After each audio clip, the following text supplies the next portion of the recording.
The Octagon heads back to the UK this weekend for UFC 286 with an incredible welterweight title fight headlining the show. The third iteration of Leon Edwards versus Kamaru Usman has all the earmarks of being a historical fight, especially when you consider the backdrop of it being a hometown fight for the welterweight champion. There are a lot of great storylines and narratives surrounding this one, but for me, the thing that's at the forefront of my mind as we're looking down the barrel of this event is how this weekend's fight is going to be very telling of where Kamaru Usman is in his career right now, as well as the trajectory of it going forward. About a month before these two last fought, and it was announced that Usman would be starring in the Hollywood production of Black Panther, Wakanda Forever, I half jokingly, half seriously tweeted out that this would mark the beginning of his downfall. While I was totally joking at the time and not intending to disrespect Usman, part of the sentiment behind what I was saying is a feeling I had based on what we've seen time and time again over the years, with fighters falling off once they reach a certain level of fame and achieve those life-changing paydays. It sounds like a criticism of Usman personally, and I really don't mean it that way. It's just a reality of this game and the life cycle of careers at the elite level. I've always said that, aside from becoming a UFC champion, the next greatest accomplishment in MMA is to achieve longevity in the sport. And Usman not only attained the greatest achievement in the game, he also has logged over 10 years as a professional fighter, with the last 5 years being at the absolute highest level. And if a successful 10-year run in MMA wasn't taxing enough on the body and mind, there's also the fact that he had a whole lifetime worth of amateur wrestling under his belt before he ever stepped foot in the cage. But Usman's involvement in MMA didn't just start with his first professional fight. He was coaching wrestling and MMA at the highest level before he ever fought. Something that a lot of people don't realize is that he was known and respected in this world before he ever competed in it.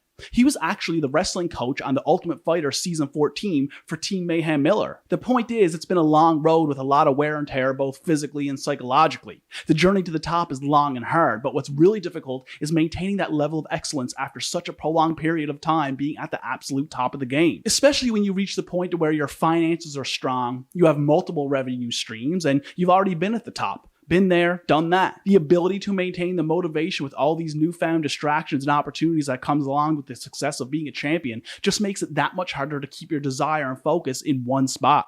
It's easy to get down on Usman after he's coming off of a loss, but the reality is that he was winning on the scorecards in his last fight, and he controlled it well up until the moment of that fight-ending head kick. So it's not like he's fallen off altogether. I'm not saying he doesn't have the physical ability to win that title back and to go on to defend it for years to come. It's his desire to keep doing this when there are a ton of other opportunities outside the sport tugging at him that has me wondering if things will take a turn in terms of his MMA career going forward after this weekend. The moment we started seeing him get on private planes and pull up to events in a Rolls Royce with a photographer in tow, I couldn't help but feel like it was just a matter of time before it catches up to him. It's not like he's shown any signs of diminished durability or any kind of decline in skill set. He was looking great in his last fight and on pace to win that fight if it made it to the judges. So I can get how it seems silly for me to be saying such things based on his performances. But the thing is, what I'm saying right now is exactly what I was saying about Tyron Woodley as he was heading into his last title fight against Usman all those years ago.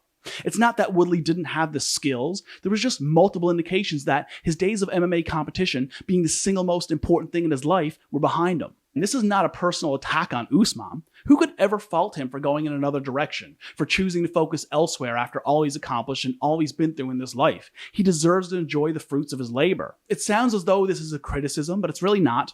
It's just a reality of this game. Usman could never fight another day in his life, and his legacy in the sport will be cemented. A storied career to be extremely proud of. And of course he has the ability to spoil the party this weekend. The odds makers are picking him to do just that, and understandably so when you look at how the last fight went. But the momentum is on the side of Edwards in a serious way. It's not just the motivation and energy that he's going to get from the hometown crowd that's going to be a big plus for him. It's the fact that it really feels as though his entire career all culminates to this one monumental moment of fighting in front of his people. Edwards has always seemed to have stayed grounded, and it makes me think his head will be in the right place when the cage door shuts on Saturday. In contrast to Kamaru Usman, who's coming off of a devastating knockout loss, hand surgery, and God knows what other injuries aside from that, having to travel from the US to the UK and get in there against a fighter whose confidence will be much different than it was the last time they fought. I know it sounds like I'm queuing up Usman's swan song here, but I'm not doing that. I'm just preparing myself to be not so shocked if we hear that music start to play at UFC 286.